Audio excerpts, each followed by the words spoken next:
பாருங்க, ஒரு காரியத்தை நான் சொல்றேன், இனிமேல் கர்த்தர் அற்புதம் செய்வார். என்ன ஆதாரம் இருக்கு தெரியுமா? இதுவரைக்கும் செய்தவர் இனியும் செய்ய வல்லவராக இருக்கிறார். ஆமென். இதுவரைக்கும் நடத்தினவர் இனியும் நடத்த என்னவா இருக்கிறார்? ஏன்னா அவர் எபினேசர், அவருடைய குணம் மாறாது. ஒரு தடவை ஹெல்ப் பண்ணிட்டாருன்னா கடைசி வரைக்கும் ஹெல்ப் பண்ணுவார். மனுஷங்க அப்படி இல்லை. ஒரு தடவை ஹெல்ப் பண்ணு கேட்டீங்கன்னு வச்சுக்கோங்களேன், சந்தோஷமா செய்வாங்க. ரெண்டாவது தடவை கேட்டீங்கன்னு வைங்களேன், என்னது இது அப்படின்வாங்க. மூணாவது தடவை கேட்டீங்கன்னா சலிச்சுப்பாங்க. அஞ்சாவது தடவை, நாலாவது தடவை, அஞ்சாவது தடவைலாம் கேட்டீங்கன்னு வச்சுக்கோங்க, உங்க போனே எடுக்க மாட்டாங்க. என்னடா தெரியாம ஒரு தடவை செஞ்சேன், இப்படி கேட்டுக்கிட்டே இருக்காங்களேன்னு சொல்லுவாங்க. ஆனா உங்க அப்பா இருக்கார்ல, அப்படி இல்லை. அவர் என்ன தெரியுமா சொல்லுவாரு?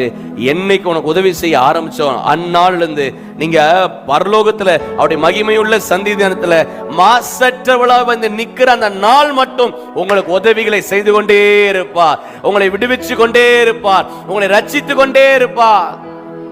ஆமென்.